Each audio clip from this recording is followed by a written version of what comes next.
என் பேர் வந்து மகாதேவன். இந்த கடை வந்து ஈசிஆர் ரோட்ல ரத்தின நகர்ல இருக்குது. ஓன்லி ஆல்ட்ரேஷன் தான்ப்பா எல்லாமே. எது கொடுத்தாலும் ஆல்ட்ரேஷன் மட்டும்தான். பல வாடியாக இந்த பக்கம் சிஎம் போய் வராரு. சிஎம் ஒரு பங்கு இங்கே ரெடி பண்ணி கொடுத்தவரும் நல்லா தான் இருக்கும். டெய்லர் கடைக்கு மதிப்பு இல்லாமல் போச்சு. ஒரு காலத்தை நான் கற்றுக்கும் போதெல்லாம் இந்த மாதிரி வாலியமான பசங்கள்லாம் வந்து டெய்லர் கடையிலே உட்காந்துருப்பாங்க. அப்போல்லாம் நான் பார்த்து ஆசைப்பட்டிருப்பேன். சின்ன சின்ன ஆசைகள் என்னென்ன இருக்கு உங்களுக்கு? என்னென்ன அமெரிக்கா போயிட்டு டவராண்ட போய் நின்று போட்டோ எடுக்கணும்னு ஆசை தான். பிடிஆர் பையன் என்ன காரணம்? பிடிஆர் எல்லாம் ஒரு டேலண்டானவர், படிச்சவர், பொருளாதாரத்தை எப்படி நிமித்தணும் அப்படின்ட்டு அந்த சில நுணுக்கமான இதெல்லாம் பண்ணாரு. ரோல் மாடல்லாம் நிறைய இருக்குது மனசுக்குள்ள. அப்துல் கலாம் மாதிரி ஆகணும் தான் என் மனசை.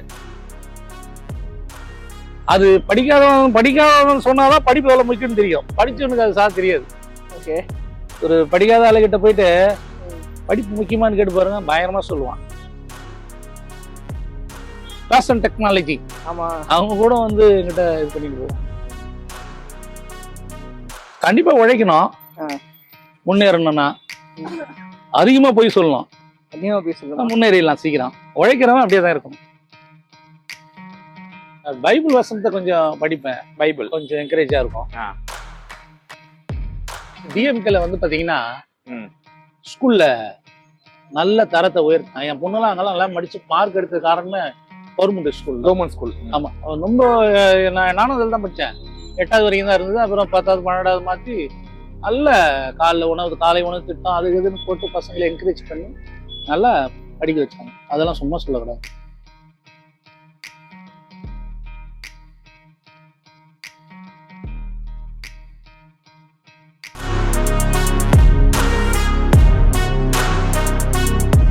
ஆனா எவ்வளவு வருஷமா கடை வச்சிருக்கீங்க இங்க? நான் என்னப்பா மொத்தம் டைலர் கடையில போய் ஆரம்பிச்சு சின்ன வயசுல போயிட்டேன். சின்ன வயசுனா இப்போ 8வது படிக்கிற வரைக்கும் டைலர் கடையில தான் இருந்தேன். 4வது 5வதுல இருந்து. இப்போ ஆப்டே தானே ஸ்கூலு.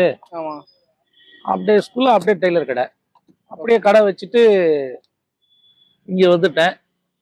இங்க வந்தேன்னா ரோடு அகலப்படுத்தும் போது என்னுடைய கடை போயிடுச்சு. அப்போ கொஞ்சம் தூரம் தள்ளி வச்சிருந்தேன் நான் அந்த கடையை. அதுல இருந்து வந்து இந்த ஆல்ட்ரேஷன் பண்ணிருக்கேன். சரிண்ணா, வச்சிருந்த பைக்கை வச்சு தான் கடை போட்டி தான் கேள்விப்பட்டோம். அது உண்மைதானா? அது வந்து ஆமா, அந்த கொரோனா டைம் வந்துச்சுல்ல, அப்போ கடை போடக்கூடாது சொல்லிட்டாங்களே எங்களை மாதிரி ஆளுங்களெல்லாம். ஓகே, அப்போ என்ன பண்றது, என்ன மாதிரி ஆளுலாம் சாப்பிட்றதுக்கு? சரி, வேற வேலைக்கும் போக முடியாது. வாட்ச்மேன் வேலையை கூட எடுக்க மாட்டேன்ட்டாங்க, கேட்டுக்குள்ளேயே வச்சு தள்ளிட்டாங்க. அந்த டைம்ல தான் நாங்க அந்த பைக்கை வித்து 11,000 ரூபாய்க்கு வித்தேன் அந்த பைக்கை. ஓகேண்ணா, அப்போ ஓட்டிட்டேன் அந்த மாசத்துல. அப்படியா? சரிண்ணா. டெய்லர் எங்கே கத்துக்கிட்டீங்க ஸ்டார்டிங்ல? டெய்லர் சின்ன வயசுல கடையில தான். நம்மனா இதுக்குன்னா டிப்ளமா கிளாஸ்ல போக முடியும்? டெய்லர் கடையில தான் போய் சின்ன வயசுல இருந்து காஜா எடுத்து பட்டன் கட்டுறது, எம்மிங் கட்டுறது, அடி வாங்குறது, வாசல் பெருக்கணும், எல்லாம் பண்ணி தான் கத்துக்கணும். சரிண்ணா, இப்படி டென்ட் போட்டு கடை வச்சிருக்கீங்க, மழையில வந்தா என்ன பண்ணுவீங்க? ரொம்ப கஷ்டம், ரொம்ப கஷ்டம்தான். பல வாடியாக இந்த பக்கம் சிஎம் போய் வராரு. சிஎம் ஒரு பங்கு இங்கே ரெடி பண்ணி கொடுத்தவரும் நல்லா தான் இருக்கும். கோரிக்கை வைங்கண்ணா சிஎம்கிட்ட. ஆமா, சிஎம்க்கு ஒரு கோரிக்கையை வைக்கிறேன். வெயில் மழை வந்தாலும் ரொம்ப கஷ்டமாகுது. வந்துச்சுன்னா ஒரு பங்கு அதை கொடுத்தாங்கன்னா சந்தோஷமா இருக்கும். நீங்க என்னண்ணா படிச்சிருக்கீங்க? நானா பயங்கரமான படிப்பு தானே. 8வது ஆச்சா? 8வது படிச்சிருக்கீங்களா? நல்லா படிக்கணும்னு உங்க வீடியோல சொல்லிக்கிறீங்க. படிப்பு எவ்வளவு முக்கியம் நினைக்கிறீங்க?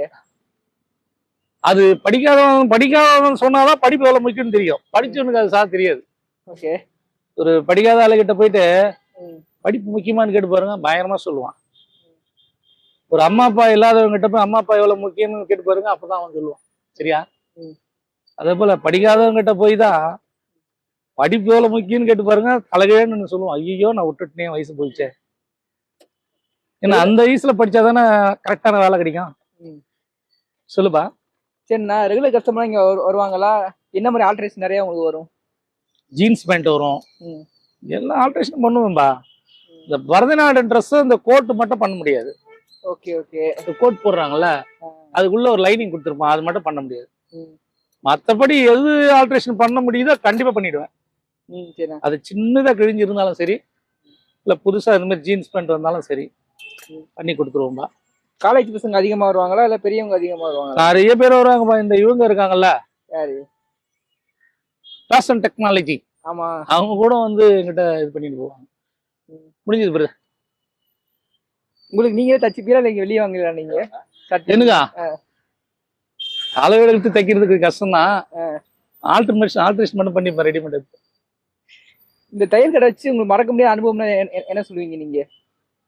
ஒண்ணு கொரோனா டைமு, இன்னொன்னு ஒரு வாட்டி அந்த தீபாவளி டைம்ல ஒருத்தருக்கு ஒரு இது மாதிரி ஜீன்ஸ் பேண்ட் கொடுத்து ஒரு 5 டவுசர் தைக்க சொன்னாங்க. கட் பண்ணி ஆஃப் பண்ணிட்டா. அப்ப என்ன பண்ணிட்டேன், அந்த ட்ரெஸ்ஸை வந்து வெட்டிட்டேன், டவுசரா மாத்திட்டேன். இப்படி தைக்க வேண்டிய பேண்ட்டை வந்து பேண்டா வைக்காம டவுசரா மாத்திட்டு, பேண்டா தைக்க வேண்டியது டவுசரா மாத்திட்டேன். அப்போ வந்து தீபாவளி டைம்ல ரொம்ப பிரச்சனை பண்ணாரு அவரு. எனக்கு போச்சு, ரொம்ப மோசமாகி போச்சு, நான் இப்ப தீபாவளிக்கு போட முடியாத இதுவாகி போச்சுன்னு சொன்னாரு ஜீன்ஸ் பேண்ட். அப்புறம் போயிட்டு அவருக்கு கூட போயிட்டு வாங்கி கொடுத்தாரு. 4000 ரூபாய். வேற என்னன்னா இந்த கடையில ஒரு மோசமான அனுபவம் என்ன சொல்லுவீங்க? நம்ம கடையில வரவங்க மேக்ஸிமம் மோசமானாலும் வரமாட்டாங்க. அப்படியே மோசமானாலும் வந்தாலும் நம்ம கொஞ்சம் ஒதுங்கி போயிட வேண்டியதான். யாராவது பாராட்டிருக்காங்க? நிறைய பேர் பாராட்டிக்கிறாங்களாம்பா. இந்த செல்போன்ல ஸ்டார் போடுறாங்கல்ல, சில்லற இல்லையா, ஜிபே பண்ண சொல்லுங்க. ஸ்டார் போடுறாங்க, அதுக்கு என்ன சொல்லுவாங்க? ரீல். அது என்னது? அப்படி சொல்லி நல்லா தச்சு கொடுக்குறீங்க அப்படின்னு சொல்றாங்கப்பா.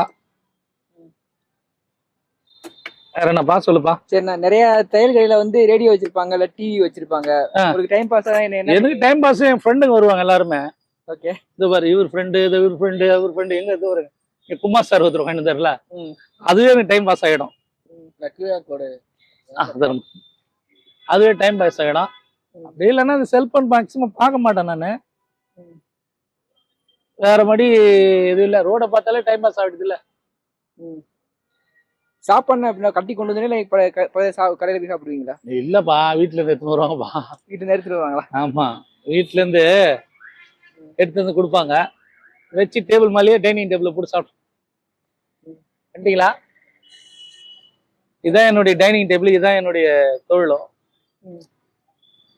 சரிண்ணா, இது சம்டைம் வெயில் நிறைய அடிக்கும். ஆமா, அந்த இடத்துல என்ன எப்படி இருக்கும் உங்களுக்கு? வெயிலா அடிச்சு தோல்லாம் உறிஞ்சுதா. அவரு எல்லாரும் மழை வந்தா அவரு ஒரு பிரைஸ் கொடுத்துட்டு போவாரு, வெயில் வந்து அவரு ஒரு பிரைஸ் கொடுத்துரு, பனி வந்தா அது ஒரு பிரைஸ் கொடுக்கும், தொண்டை கட்டிக்கும், ஒன்னு கொடுக்கும். ஏன்னா இப்ப பிளாட்ஃபார்ம்ல போய் கடை வச்சிருக்கீங்க, இத வந்து ஒரு கடையா மாத்துறதுக்கு உங்களுக்கு ஐடியா ஏதாவது இருக்கு? அதுக்கு அடுத்து நல்லதானே கேட்டீங்க, அதுக்குதான் இப்ப கொஞ்ச நேரத்துக்கு நான் சொன்னேன். கடை வச்சு நம்மளால வாடகை கொடுத்து கரண்ட் பில்லு வந்துச்சு, கடை வச்சு நம்மளால வாடகை கொடுத்து அதுவும் பழைய துணி தைக்கிறது அப்படி மெயின்டைன் பண்றது கஷ்டம்தான். ஏன்னா இந்த வேலை பொறுத்தளவுக்கு பாத்தீங்கன்னா நம்ம எக்ஸ்ட்ராலாம் ஆள் போட்டு செய்ய முடியாது. ஏன்னா அவன் வந்து இஷ்டத்துக்கு அவன் அடிச்சுட்டு போயிடுவான், புரியுதா? எக்ஸ்ட்ரா வந்து அவன் அடிச்சுட்டு போயிடுவான். அதனால நம்மளா பார்த்து பார்த்து கஸ்டமருக்கு செய்யணும்.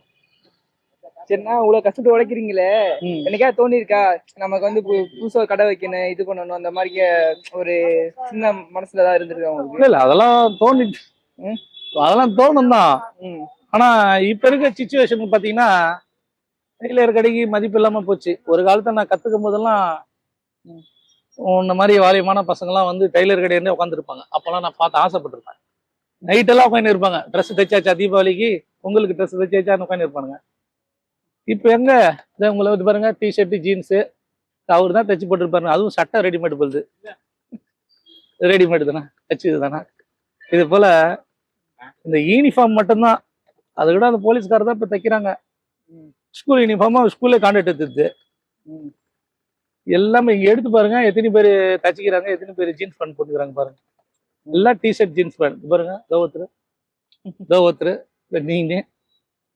இதனால இந்த ஆல்ட்ரேஷன் மட்டும் இப்போ வருது. ஓகே, அது வரைக்கும் ஓடுது. சரிண்ணா, வாழ்க்கையில முன்னேறணும்னா உழைப்பு மட்டும் போதும்னு நினைக்கிறீங்களா? கண்டிப்பா உழைக்கணும். முன்னேறணும்னா அதிகமா போய் சொல்லணும், அதிகமா போய் சொல்லணும், முன்னேறிடலாம் சீக்கிரம். உழைக்கிறவன் அப்படியே தான் இருக்கணும், சாப்பிட்டுட்டு அப்படியே இருக்கலாம். அதிகமா போய் சொன்னா முன்னேறிடலாம். கண்டிப்பா இல்லாத இருக்கிறது சொல்லணும், இருக்கிறத இல்லாத சொல்றதானே இப்போ முன்னேறாங்க. ஆனா உங்களுக்கு இப்போதைக்கு இது வரைக்கும் உங்களுக்கு வாழ்க்கை வந்து என்ன பாடம் கத்து கொடுத்துருக்கு? யாருக்கு நீங்க என்ன சொல்லணும்னு நினைக்கிறீங்க வாழ்க்கையை பத்தி? ஆ பசங்க வந்து மெயினா படிக்கணும். ம். சின்ன பசங்க வந்து மேக்சிமம் போனை பார்த்து பார்த்து கெட்டு போகுது. வாலிபமான பசங்க அதோட கெட்டு போறாங்க. எந்த நேரம் பார்த்தாலும் செல்போன்லயே மூஞ்சிக்குது.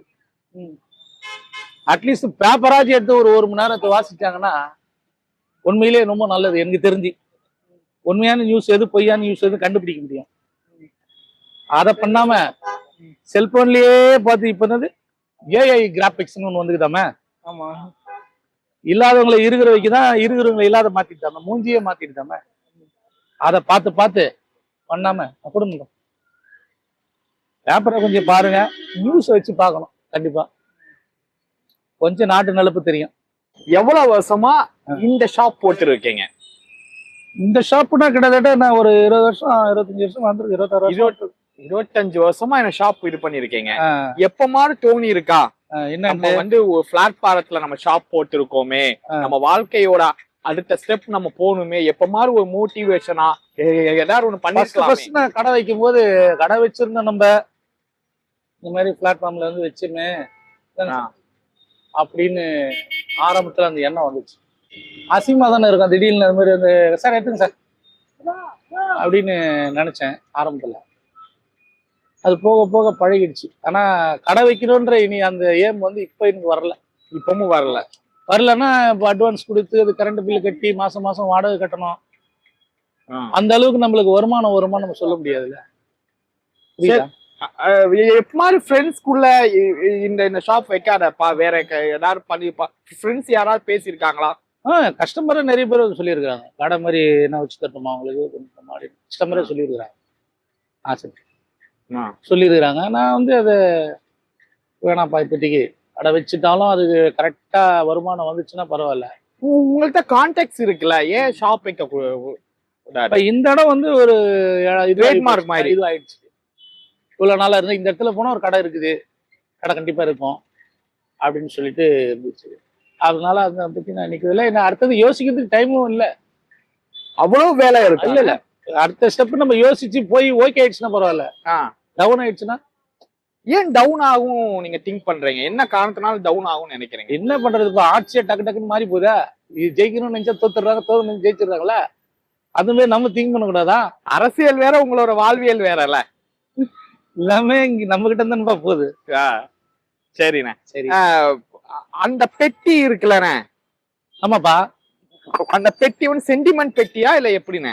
இல்லப்பா, சும்மா துணி எல்லாம் வைக்கிறது என்னோட இது வைக்கிறது. சென்டிமெண்ட் என்ன பறகுது. சரிண்ணே, இத்தனை வருஷமா நீங்க வச்சிருக்கீங்க, யாரோட இன்ஸ்பிரேஷன் இவரை மாதிரி நான் ஆகணும், இந்த நபர் மாதிரி பெரிய ஆளா ஆகணும்னா யாரோ கோல், இவரை மாதிரி நான் ஆகணும்ப்பா அப்படின்னு யாரும் ரோல் மாடல் இருக்கா? ரோல் மாடல்லாம் நிறைய இருக்குது மனசுக்குள்ள. அப்துல் கலாம் மாதிரி ஆகணும் தான் என் மனசை நண்ண முடியாது. அப்துல் கலாம் மாதிரி ஆகணும் ஆசைதான், விஞ்ஞானியா ஆகணும்ட்டு. என்ன பண்ண முடியும், அதெல்லாம் போக முடியாது. ரொம்ப ஆசை எனக்கு சின்ன வயசுல இருந்து சயின்ஸ் பத்திலாம். அப்துல் கலாமை தவிர்த்து வேற யாராவது ஒரு ரோல் மாடல் அப்படின்னு யாரும் சொல்ல முடியலையே, தெரியல. யாருமே இல்ல. ஃபேமிலியை பத்தி சொல்லுங்களேன். எத்தனை பேர் ஃபேமிலியில? பையன் மொத்தம் 7 பேர். எங்க அண்ணன் தம்பிங்களா? அண்ணன் தம்பிங்க 7 பேர். அதுல ரெண்டு அக்கா. நடன மூர்த்தி அண்ணன் பேரு. அவரு என் மேல ரொம்ப பாசமா இருப்பாரு, எல்லாரும் மேலேயும் பாசமா இருப்பாரு. வந்துட்டாரு. அடுத்த பேர் பாத்தீங்கன்னா எங்க அண்ணன் சாந்தகுமார்னு வச்சிருப்பான். அவன் எனக்கு மூத்தவன், ஆனா ஃப்ரெண்டு மாதிரி பேசுவான். அவன் வந்து ரொம்ப எனக்கு பிடிக்கும். அப்புறம் என்ன, எனக்கு 3 பசங்க ஆச்சு. ஒரு பொண்ணு 7வது படிக்குது, ஒரு பொண்ணு 12வது படிக்குது, ஒரு பொண்ணுக்கு 45 வயசு ஆகுது. ஒரு பொண்ணுக்கு 45 வயசு ஆகுது. 45 வயசா? ஓ, ஒய்ஃப சொல்றீங்களா? நான் பொண்ணு. அவங்களும் பிள்ளையா? ஓ, அவங்களும் பொண்ணு. ஆமா. ஓ, குழந்தையாரா வச்சிருக்கீங்க. இதுதான் என்னோட ஃபேமிலி. பெரிய அண்ணன் ஒருத்தர் இருப்பாரு, ஒரு கண்டிஷனா இருப்பாரு, இப்படிதான் நடக்கணும் இப்படிதான் இருக்கணும். பெரிய அண்ணன் இருப்பாரு. எங்க பெரிய அக்காவும் நல்ல பாசமா இருந்தாங்க. எங்க பெரிய அண்ணனுடைய ஒய்ஃப் இருக்காங்களே, எங்க அண்ணி, அவங்க நல்ல சின்ன குழந்தையில இருந்து வளர்க்கணும். அடுத்தது சின்ன அண்ணன் ஒருத்தர் இறந்துட்டாரு சொன்ன பார்த்தீங்களா, மூர்த்தி அண்ணன். அவங்க எங்க அண்ணி இருக்காங்க, சித்ரா அண்ணி பேர் அவங்க. அவங்க என் மேல ரொம்ப பாசமா இருப்பாங்க. அதாவது நான் ஒரு மூத்த பையன் போல நினைப்பாங்க. எல்லாருமே அவங்கள நல்லா பேசுவாங்க. அதுல என்ன ரொம்ப பாசமா இருப்பாங்க. எப்பமா ஃபேமிலியில வந்து காலையில 9 மணிக்கு நீங்க வந்துட்டீங்கன்னா நைட்டுடா போவீங்க. நம்ம ஃபேமிலிக்காரா நம்ம இத்தனை வருஷமா உழைக்கிறோம். ஃபேமிலிக்கான இம்ப்ரூவ்மெண்ட் இருக்கானே அந்த வணிகம் சார்ந்த விஷயத்துல காசு கொடுக்கக்கூடிய அந்த அந்த இல்ல கொஞ்சமா இருக்கு. ஆமா, இது வரைக்கும் நான் தான் நீங்க ஃபுல்லா பாத்துக்கிட்டு எல்லாம் பார்த்துப்பேன். என்ன வேணுமோ எல்லாம் வாங்கி கொடுத்துருவேன். இந்த காலைல கூட கேஸ் வந்துச்சு, அது கூட நான் தான் வாங்கினேன். அவங்களாண்ட எதுவும் பண்ண மேக்ஸிமம் விட மாட்டேன். எல்லாமே நானே பார்த்துப்பேன். வீட்டுக்கு தேவையான பசங்க 2 பசங்க கார்பரேஷன்ல படிக்குது. ஸ்கூல்ல படிக்குது.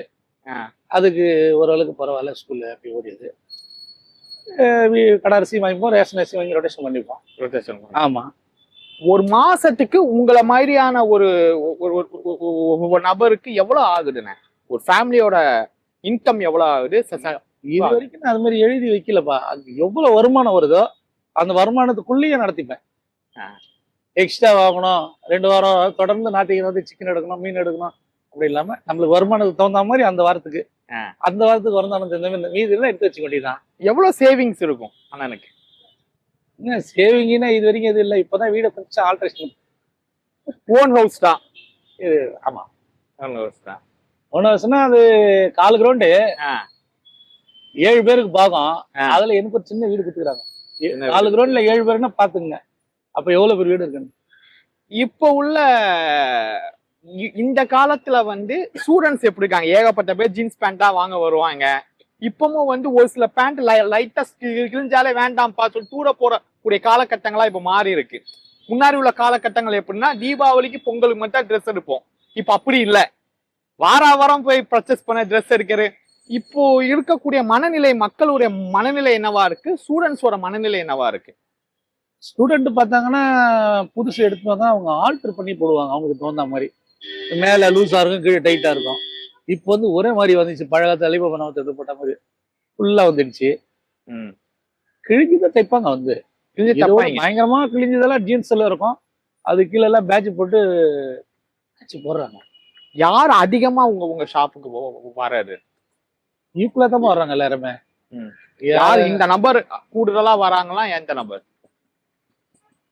தைக்கிறதுக்கு? அந்த மாதிரி இல்ல, யாருக்கு தேவைப்படுதோ அப்பதான் வருவாங்க.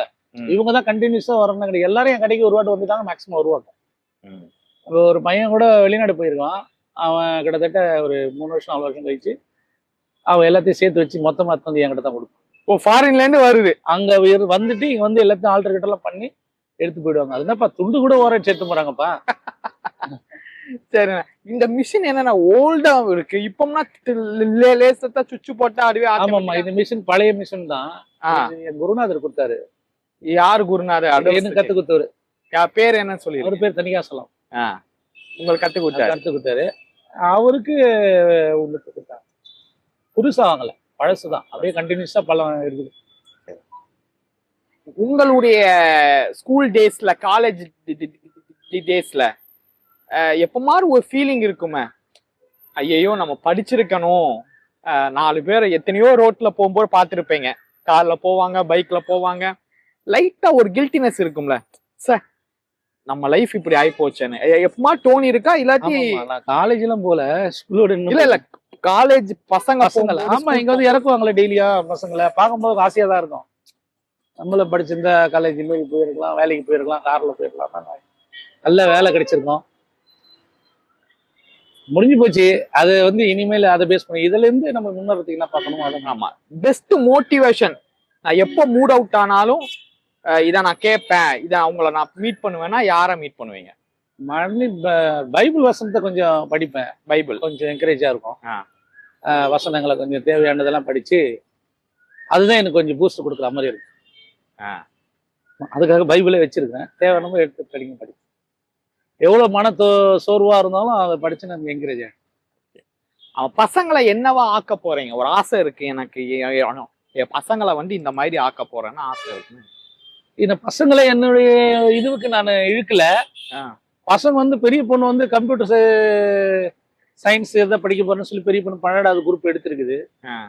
410ஆவதுல 426 மார்க் எடுத்துச்சு. கவர்மெண்ட் ஸ்கூல்ல. அப்ப சொல்லிச்சு, அப்பா இதுதான் படிக்க போறேன்னு சொல்லிச்சு. அது அந்த குரூப் எடுத்துச்சு. ஏன்னா நம்ம போய் ஒரு பக்கம் இழுத்து நம்ம படிக்க தெரியாதால நம்ம இதை படிமா அதை படிமான்னு சொல்லி திருப்பி கேட்டுச்சுன்னா, நீ ஏன் படிக்கல, என்ன போய் என்னப்பா அப்படி கேட்கறேன். அதுதான் படிக்க போறேன் சொல்லிச்சு, கம்ப்யூட்டர் இன்ஜினியரிங்ட்டு. அதை வச்சுதான் அந்த குரூப் எடுத்து படிச்சுட்டு இருக்கு. சின்ன பொண்ணு 7வது போயின்னு இருக்குது. என்னவா ஆகும் ஆசைப்பட்டீங்க? என் பொண்ணு இதவா ஆகணும், எனக்கு ரொம்ப சந்தோஷம் அப்படின்னா? எனக்கு பொண்ணு ஐஏஎஸ் ஆகணும் தான் ஆசை. ஐஏஎஸ் ஆகணும். ஆமா, கவர்மெண்ட் ஸ்டாஃபா. காரணம் இதா இருக்குமா? இருக்குன்னா நான் ஒரு வாட்டி ஒரு இதுக்கு போனேன், இந்த தாசில்தார் ஆபீஸ்க்கு. அவங்க வந்திருந்தாங்க. அது ஏதோ ஒண்ணு கையெழுத்து போட்டதுக்கு அவங்க கொடுத்தாங்க. அவங்க எடுக்கும் போது பானை போய் டக்குனு கீழே விழுந்துச்சு. அவங்க என்ன பண்ணாங்க, அவங்க எடுக்கல, பக்கத்துல இருக்கிறவங்க குடுக்குன்னு வந்து எடுத்து அப்படி கொடுத்தாங்க. அதுக்கு காரணம் என்ன? படிப்பு.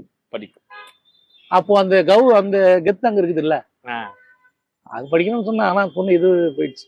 இத்தனை வருஷமா நீங்க வந்து இந்த வேலை பண்ணிட்டு இருக்கீங்க. 2 ஆட்சி மாறிது. திமுக மாறிட்டு அதிமுக மாறிட்டே இருக்கு. ஆமாங்க. எப்ப மாதிரி உங்களுடைய வாழ்வியல்ல சேஞ்சிங் ஆயிருக்கா? இந்த ஆட்சியில எனக்கு இந்த வாழ்வியல் சேஞ்ச் ஆயிருக்கு, இந்த ஆட்சியில இந்த வாழ்வியல் சேஞ்ச் ஆயிருக்கு, அப்படியே சேஞ்ச் ஆகிருக்கா? இல்லாட்டி அதே மாதிரிதான்ப்பா இருக்கு, பெரிய மாற்றம்னா இல்லப்பான்னு சொல்றேன். இல்ல, இப்போ அது சொல்லக்கூடாது. அது டிஎம்கேல வந்து பாத்தீங்கன்னா ஸ்கூல்ல நல்ல தரத்தை உயர்த்தான். என் பொண்ணுலாம் அங்கெல்லாம் நல்லா படிச்சு மார்க் எடுத்த காரணமே கவர்மெண்ட் ஸ்கூல். ஆமா, ரொம்ப நானும் அதில் தான் படித்தேன். 8வது வரைக்கும் தான் இருந்தது. அப்புறம் 10வது 12வது மாற்றி நல்ல காலை உணவு திட்டம் அது இதுன்னு போட்டு பசங்களை என்கரேஜ் பண்ணி நல்லா படிக்க வச்சாங்க. அதெல்லாம் சும்மா சொல்லக்கூடாது. நல்லா வாழ்வியல், பொருளாதார வாழ்வியல் புரியலையப்பா. அந்த பொருளாதார இன்கம் எனக்கு வந்து போன ஆட்சியை விட இந்த ஆட்சியை விட ஒரு சில மாற்றங்கள் பொருளாதார வசதியில ஸ்கீம்ஸ் வந்து நான் வந்து யூஸ் பண்றேன். அதிகமா வந்து கவர்மெண்டோட ஸ்கீம்ஸை நான் யூஸ் பண்றேன். ஏதாவது இருக்கா? நான் எதுவும் யூஸ் பண்ணல. அதாவது பசங்க ஸ்கூல்ல கிடைக்குது இல்ல, ஆமா, படிக்கிறதுக்கு உண்டான புக்கு எந்த ஸ்கீமே யூஸ் பண்ணல. இது வரைக்கும் எதுவும் பண்ணல. என்ன காரணம்? எந்த ஸ்கீமை நம்ம போய் அப்ளை பண்ணல. சில பேர் சொல்றாங்க டெய்லர் மிஷின் தராங்க, அது தராங்க. நம்மளுக்கு தான் இருக்கிறது ஒரு மிஷின் இருக்குது. அப்புறம் அதுக்கு மேல்பட்டு போகணும். ஒரு வாட்டி மட்டும் அந்த கவர்மெண்ட் ஹவுசிங் மட்டும் எழுதி போட்டேன். அது எழுதி போட்டு வரவேல விட்டாச்சு. அதையும் மற்றபடி எந்த ஸ்கீமை நான் எதிர்பார்க்கல. சின்ன சின்ன ஆசைகள் என்னென்ன இருக்கு உங்களுக்கு? என்னென்ன, அமெரிக்கா போயிட்டு டவராண்ட போய் நின்று போட்டோ எடுக்கணும்னு ஆசைதான். என் பொண்ணு பெருசாகி நான் படிச்சுன்னா கூட்டு போறமான்னு சொல்லிடுச்சு. கண்டிப்பா கூட்டு போறமாச்சு. அதுதான் ஒரு ஆசை. அதான் ஆசை, கனவு ஆசை எல்லாமே அதுதான். யூஎஸ் தான். ஆமா. இல்ல, அந்த இடத்துல போய் அது எவ்வளவு உயரம் தான் நேரடியா பாத்துருமே. நீங்க போய் பாத்துட்டீங்களா? நான் பாக்கல. எனக்கு ஒரு ஆசை இருக்குது. எனக்கு ஒரு ஆசை இருக்கு. ஆமா. சரிண்ணே, உங்களுக்கு அளவு சொல்லுங்க. பொலிட்டிக்கல் லீடரா யார் சொல்லுவீங்க? பொலிட்டிக்கல் லீடர்னா எப்படி சொல்றது, நம்ம இவரு போன வாட்டி பொருளாதார இதுல இருந்தார்ல, அவர் பேர் என்ன சார்? சிங்கப்பூர்ல கூட போயிட்டு வெளிநாட்டுல போயிட்டு வந்தாரு சார். கத்தல் பாக்கெல்லாம் போடுவாரு. மதுரை பிடிஆர் ரொம்ப பிடிக்கும். நல்ல டேலண்டான ஆளு. யாருன்னா? பிடிஆர் பையன். என்ன காரணம்? பிடிஆர் எல்லாம் ஒரு டேலண்டானவர், படிச்சவர், பொருளாதாரத்தை எப்படி நிமித்தணும் அப்படின்ட்டு அந்த சில நுணுக்கமான இதெல்லாம் பண்ணாரு. அது பேரு நம்ம டாக்டர் ராதாகிருஷ்ணனும் பிடிக்கும். IAS officer. அவர் நல்ல கார்பரேஷன்ல இருந்து இதுல இருந்து ஸ்கூலு ரேஷன் கார்டு 5 அடி வச்சுட்டாங்க. ரொம்பவே வித்தியாசமா இருக்கீங்களே. இப்போ யாரா எம்ஜிஆர் சொல்லுவோம், அனங்கர் சொல்லுவோம், இல்ல இப்ப தாவேக்கா தலைவர் விஜய்னு சொல்லுவாங்க. ஆனா நீங்க அப்படிலாம் இல்லாம வித்தியாசமா ஒரு பார்வையில இருக்கீங்க. இது வந்து உண்மையிலே தானா? நான் கேமரா முன்னாடி வச்சு பேசணும். எனக்கு அவர் ரொம்ப பிடிக்கும். பிடிஆர் பையனால அவர் நல்ல ஒரு திறமையான ஆளு. அவர் மாதிரி ஆளுன்னா நிறைய பேர் சான்ஸ் கொடுக்க மாட்டாங்க. இவ்வளவுனா எங்க கூட இன்டர்வியூ பாஸ் பண்ணீங்க, ரொம்ப நன்றி. இந்த இன்ஸ்டாகிராம்ல ஃபேமஸ் ஆகும் நீங்க நினைச்சீங்களா? இல்லையே, அது மாதிரி நான் நினைக்கவே இல்ல. எப்படி டக்குன்னு ஃபேமஸ் ஆயிட்டு அப்படி பெரிய ஒரு வைரல் ஆகி? நான் என்னப்பா ஃபேமஸ் இன்னும் எனக்கு அதை பத்தி அது மெயின்டே வரல எனக்கு. ஏன் எல்லாம் சும்மா வீடியோ எடுத்து போடனால ஃபேமஸ் ஆயிட்டேன்? அப்படி இல்ல, இங்க ஒரு பொண்ணு வந்துச்சு அன்னைக்கு. அந்த பொண்ணு இந்த மாதிரி வேலை செய்யறேனா, எனக்கு கொஞ்சம் இன்டர்வியூ கொடுங்க அப்படின்ட்டு. அது என்ன சொல்லுச்சு, அது ஒரு துணி தைக்க தான் வந்துச்சு. அதுக்கப்புறம் தான் அதை எடுத்துச்சு. அதுல இருந்தா அப்புறம் நீங்க வந்தீங்க. அவ்வளவுதான். சரிண்ணா, சரி. ரொம்ப ரொம்ப நன்றி. இவ்வளவு நேரம் எங்களுக்கு டைம் ஸ்பெண்ட் பண்ணி இன்டர்வியூ கொடுத்ததுக்கு நன்றி. சரி, அண்ணனோட ஷாப் வந்து அடுத்த வருஷம் ஃபியூச்சர்ல ஒரு ஷாப்பா மாறி அதுக்கும் நாங்க ரிப்பன் கட் பண்ண எங்களை கூப்பிடுங்க, நாங்க வந்துருவோம். கண்டிப்பா பெரிய ஷாப் ஆகும்பா. நன்றி. தேங்க்ஸ்.